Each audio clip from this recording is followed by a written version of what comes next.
नमस्कार मित्रों, नमस्कार। मेरा नाम अश्विन वैद्य है। आज मैं आपको अच्छे अच्छे कोट सुनाने जा रहा हूँ।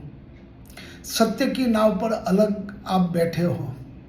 सत्य की नाव पे अगर आप बैठे हैं, एक बात याद रखना, डगमगाएगी जरूर लेकिन आपको डुबाएगी नहीं। ये नाव डगमगाएगी जरूर लेकिन आपको डुबाएगी नहीं। जो लोग किसी सच्चे व्यक्ति का दिल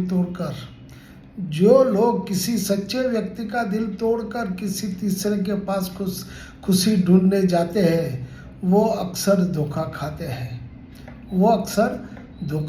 हैं। कर्म तेरे अच्छे है तो किस्मत तेरी दासी है। नियत तेरी अच्छी है तो घर में मथुरा काशी है। एक बार भरोसा टूटने के बाद रिश्ते में बात तो होती है, पर वो बात नहीं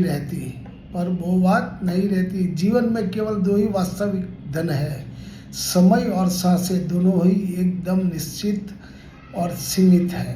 थैंक यू।